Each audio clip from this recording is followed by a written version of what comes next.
morning? Catch yourselves. I am So told. just watch out for that. Stand by for an update on that. Joe moving your bag off of it.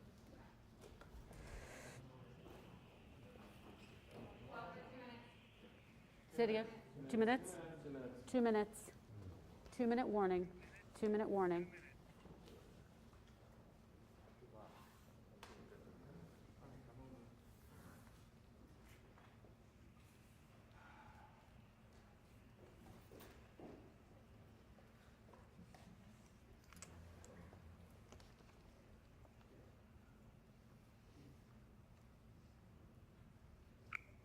Hey, Kristen. Hi, Dave. We just make sure the malt is up and audio is good. Is audio good? Yes. Yes. Mark, Mark says audio is good, malt is up. And we have a 2-minute warning. Thank you. If you want to shut it down, You want tone? thank you. Do you want tone? He can give you a shot of tone. no, that's okay. That's okay.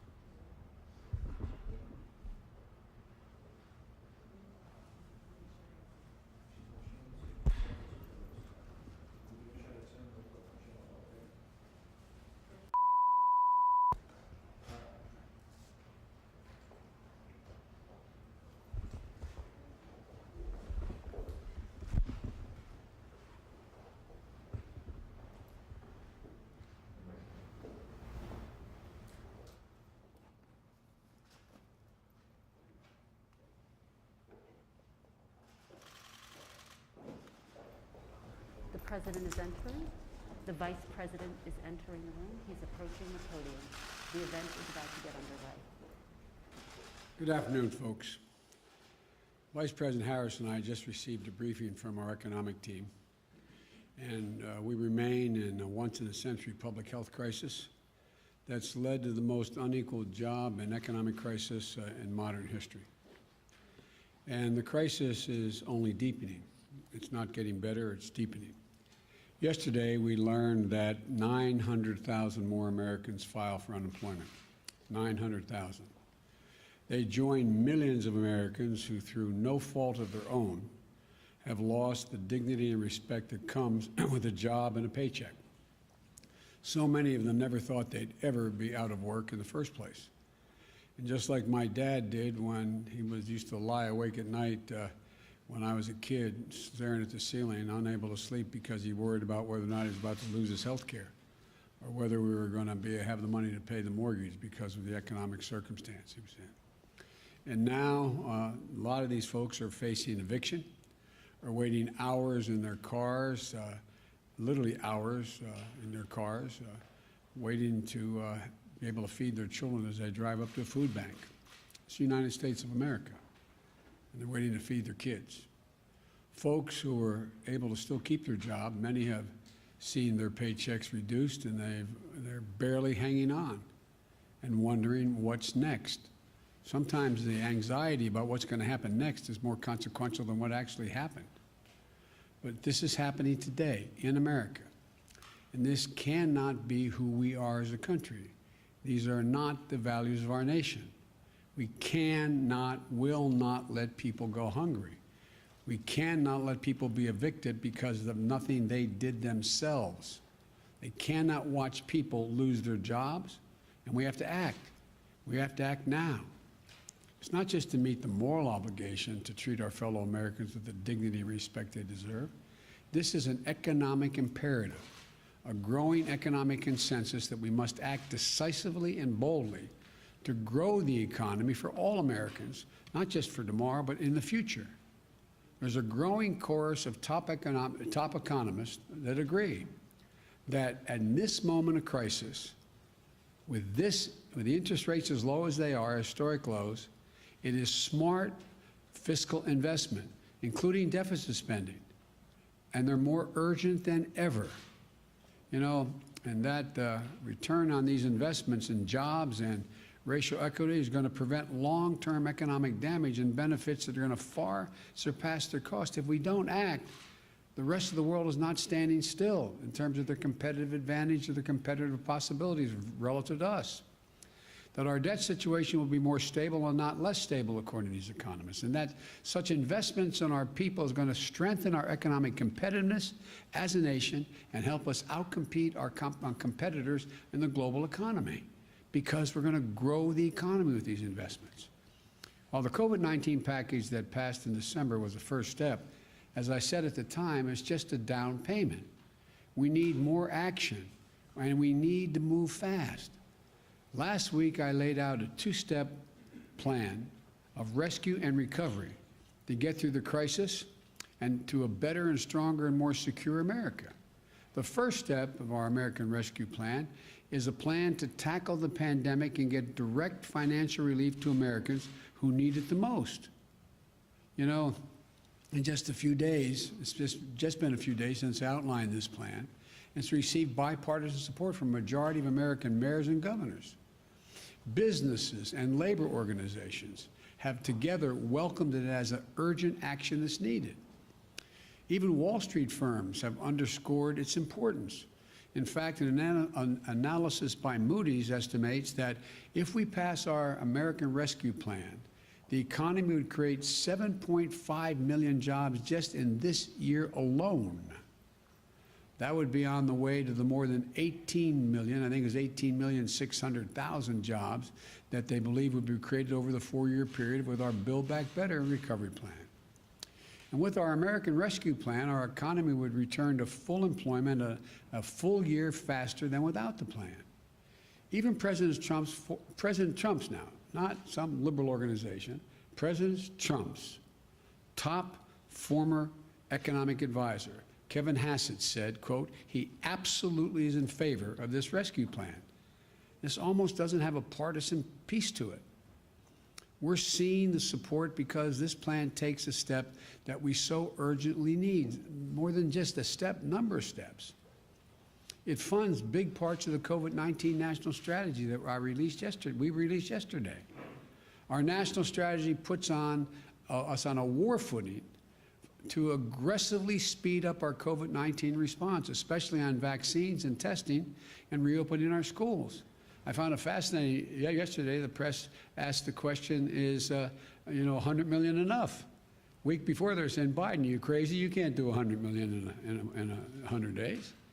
Well, we're going to, God willing, not only do 100 million, we're going to do more than that. But we have to do this. We have to move.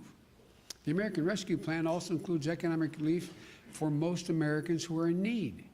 We're going to finish the job of getting a total of $2,000 in direct payments to folks. $600, which was already passed, is simply not enough if you still have to choose between paying your rent, putting food on the table. We'll extend unemployment insurance benefits for millions of workers beyond the deadline that's now set. It means that 16 million Americans who are currently relying on unemployment benefits while they look for work can count on these checks continuing to be there in the middle of this crisis. The American Rescue Plan also addresses the growing housing crisis in America. Approximately 14 million Americans, 14 million, have fallen behind on rent, and many risk eviction. If we fail to act, there will be a wave of evictions and foreclosures in the coming months as this pandemic rages on, because there's nothing we can do to change the trajectory of the pandemic in the next several months. So look, this would overwhelm emergency shelters, increase COVID-19 infections as people have nowhere to go and can't socially distance. The American Rescue Plan asks Congress to provide rental assistance for millions of hard-hit families and tenants. This will also be a bridge to economic recovery for countless mom and pop landlords who can't afford not to have the rent. But they can't wait. So on Inauguration Day, I directed my administration to extend nationwide restrictions on evictions and foreclosures. These crises are straining the budgets of states and cities and tribal communities.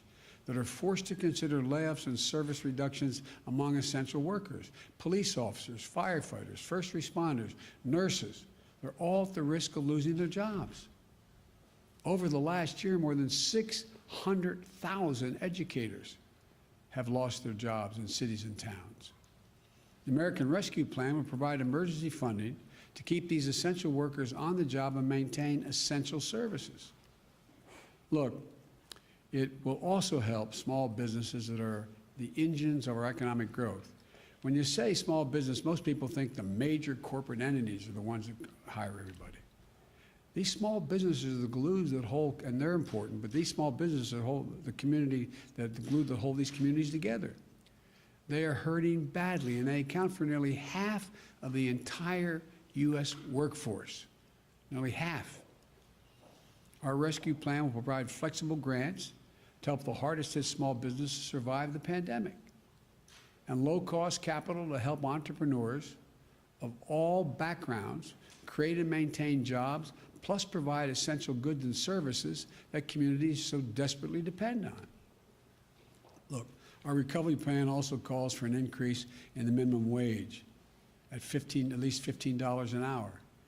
No one in America should work 40 hours a week making below the poverty line. $15 gets people above the poverty line. We have so many millions of people working 40 hours a week, working, and some with 2 jobs, and they're still below the poverty line. Our plan includes access to affordable child care. That's going to enable parents, particularly women, to get back to work. Millions who are not working now because they don't have that care. All told, the American Rescue Plan would lift 12 million Americans out of poverty and cut child poverty in half. That's 5 million children lifted out of poverty. Our plan will reduce poverty in the Black community by 1/3, and reduce poverty in the Hispanic community by almost 40%. I look forward to working with members of Congress of both parties to move quickly to get this American Rescue Plan to the American people. And then we can move with equal urgency and bipartisanship to the second step of our economic plan, to Build Back Better, the recovery plan.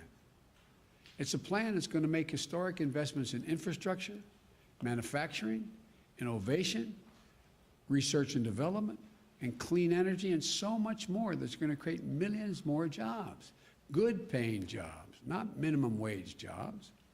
Well, while we work with members of both parties in the Congress, there are steps that we can and must take right now.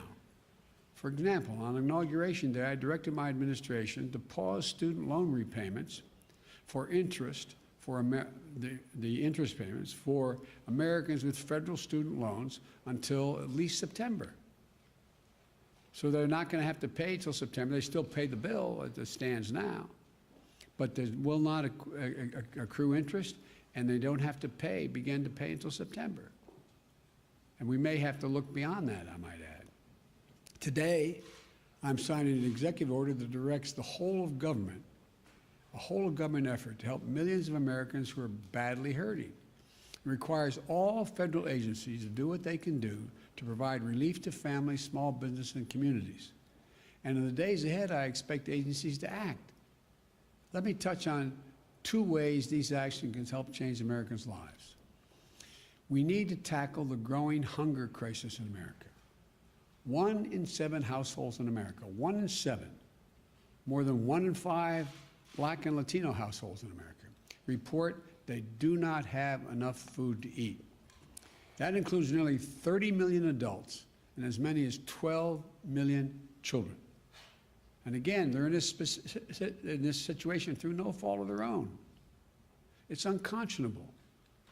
The American Rescue Plan provides additional emergency food and nutrition assistance for tens of millions of children and families to address this crisis. But families literally can't wait another day. As a result of the executive order I'm going to shortly sign, the Department of Agriculture will consider taking immediate steps to make it easier for the hardest hit families to enroll and claim more generous benefits in the critical food and nutrition assistance area. This is going to help tens of millions of families, especially those who can't provide meals for their kids, who are learning remotely at home, are not receiving the regular meal plans that they have at school for breakfast or lunch. It's going to also, we also need to protect the health and safety of the American worker. Right now, approximately 40% of households in America have at least one member with a pre-existing condition. Just imagine, you're out of work through no fault of your own. You file for unemployment while you're looking for a job. You find one, and you get an offer. But then you find out there's a high risk of you getting infected with COVID-19 because of your condition. You and your loved one, and you and your loved ones have ever even greater risk of death and serious illness because of the pre-existing conditions. So you turn it down. Right now, if you did that, you could be denied unemployment insurance because you're offered a job, you didn't take it. It's wrong. No one should have to choose between their livelihoods and their own health or the health of their loved ones in the middle of a deadly pandemic. Because of the executive order I'm about to sign, I expect the Department of Labor to guarantee the right to refuse employment that will jeopardize your health, and if you do so, you'll still be able to qualify for the insurance. That's a judgment the Labor Department will make. Look, there are just two consequential ways that the action I'm taking today will help people in need. Another way to help approximately 2 million veterans maintain their financial footing by pausing federal collections on overpayments and debts. Another makes sure that federal contractors are receiving taxpayers' dollars, provide their workers with the pay and benefits they deserve. These are places where federal tax dollars are administered, are being made available to build things from ships to staircases. And we let out, the federal government lets the contract, and we're going to make sure that they buy American and are made in America. And here's another. Right now, there are up to 8 million people that are eligible for direct payments from the CARES Act and a relief bill passed in December. They're entitled to those payments, but there's not an easy way for those folks to access them. So we're making it a priority today to fix that problem and get them relief they're entitled to. Look, I'm going to close and summarize this way. A lot of America is hurting. The virus is surging. We're 400,000 dead, expected to reach well over 600,000. Families are going hungry. People are at risk of being evicted. Job losses are mounting again. We need to act. No matter how you look at it, we need to act. If we act now, our economy will be stronger in both the short and long run. That's what economists left, right, and center are telling us. Both liberal and conservative will be better and stronger across the board. If we act now, we'll be better able to compete with the world. If we act now, we'll be better able to meet our moral obligations to one another as Americans. I don't believe the people of this country just want to stand by and watch their friends, their neighbors, coworkers, fellow Americans go hungry, lose their homes, or lose their sense of dignity and hope and respect. I don't believe that, especially in the middle of a pandemic that's so weakened and wreaked so much havoc and caused so much pain on America. That's not who we are. The bottom line is this: we're in a national emergency. We need to act like we're in a national emergency. So we've got to move with everything we've got, and we've got to do it together. I don't believe Democrats or Republicans are going hungry and losing jobs. I believe Americans are going hungry and losing their jobs. And we have the tools to fix it. We have the tools to get through this. We have the tools to get this virus under control and our economy back on track. And we have the tools to help people. So let's use the tools, all of them. Use them now. So I'm going to sign this executive order, but let me conclude again by saying, folks, this is one of the cases where business, labor, Wall Street, Main Street, liberal, conservative economists know we have to act now, not only to help people who are in need now, but to allow us to be in a competitive position worldwide and be the leader of the world economy in the next year and 2 and 3 and going forward. So thank you. I'm going to sign this executive order.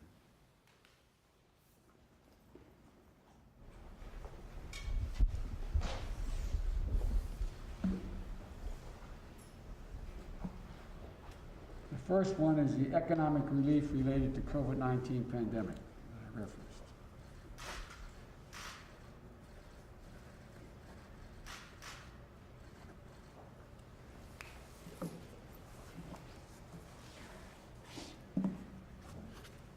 The second one is protecting the federal workforce.